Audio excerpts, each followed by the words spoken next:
Europe میں روشن خیالی کی موومنٹ کی کئی تحریکیں چلی. سب سے بڑی تحریک جس کے رینیسانس کہتے ہیں، جس کے بعد سے یورپ ساری دنیا پہ حکومت کر رہا ہے یا کرتا رہا ہے، اس کی ابتدا 15ویں 16ویں صدی میں اس وقت ہوئی جب علم عام آدمی تک پہنچنے لگا.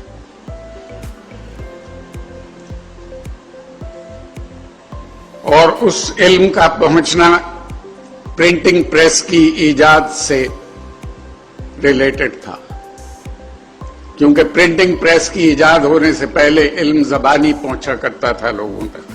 نئے خیالات، نئے آئیڈیاز، نئے فلسفے زبانی لوگوں تک پہنچتے تھے. اور تاریخ اس بات کی گواہ ہے کہ ہر حکمران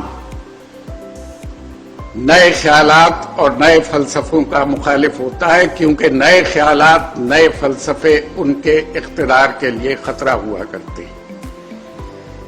تو جب زبانی علم ترسیل کیا جاتا تھا، جب زبانی لوگوں تک پہنچایا جاتا تھا، اس وقت اس کا روکنا حکمرانوں کے لیے بہت آسان تھا. حکمران ایسے شخص کو جیل میں ڈال کے بھول جاتے تھے، مدتوں جیل میں پڑا رہتا تھا. اس کے بعد کوئی عقل مند وزیر، آج کل بھی بہت سے وزیر عقل مند ہیں ہمارے حکمرانوں کے، کوئی عقل مند وزیر کہتا تھا کسی خوشی کے موقع پہ بادشاہ سے کہ اس شخص کو رہا کر دو. اور اگر کوئی زیادہ خوش قسمت ہوتا تھا روشن خیال آدمی تو بادشاہ ان کو قتل بھی کرا دیتے تھے. بہت سے ایسے ہماری تاریخ میں اور دنیا کی تاریخ میں شواہد موجود ہیں. سقراط کو اس لیے موت کی سزا دی گئی تھی کہ اس وقت کے حکمرانوں کا خیال تھا کہ یہ نئی نسل کو گمراہ کر رہا ہے، نئے خیالات دے رہا ہے جو ان کے اقتدار کے لیے خطرہ ثابت ہوں گے.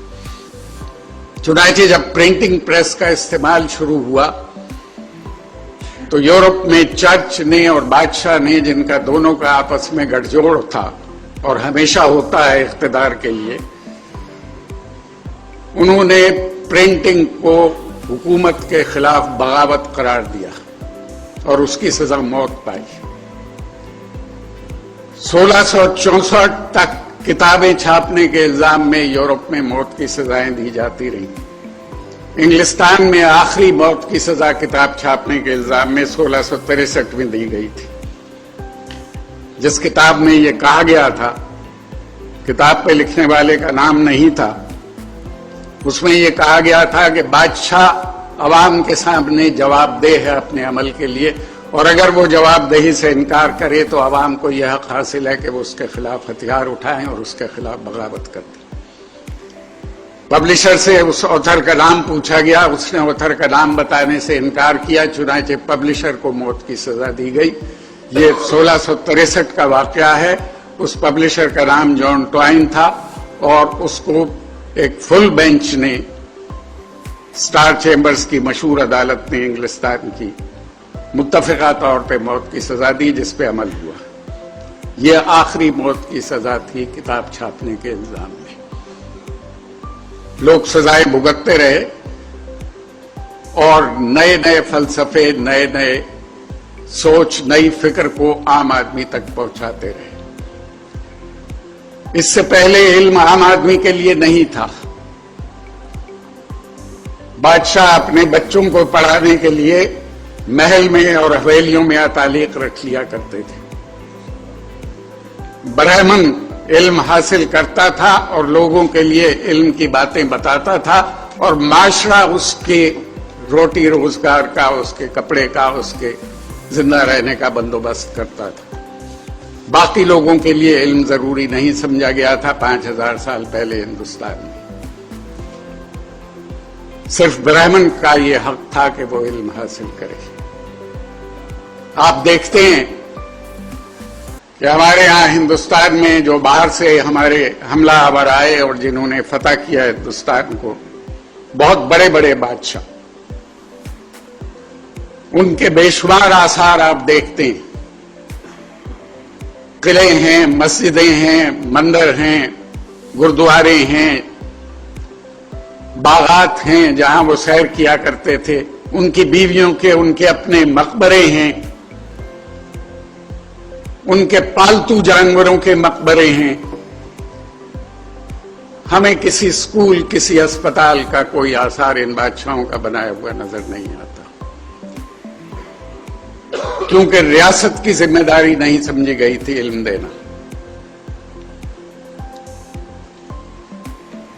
تو جب کتاب نے مقبولیت حاصل کی یورپ میں، باوجود تمام تر سخت ترین سزاؤں کے، ہاتھ کاٹنے کی سزا، کان کاٹنے کی سزا اور موت کی سزا، اس سے جب علم عام آدمی تک پہنچا تو اس علم کی تحریک کو رینیسانس کی تحریک کے نام سے ہم تاریخ میں جانتے ہیں، اور لوگوں نے بادشاہ کے اختیارات کو چیلنج کر دیا۔ اس کے بعد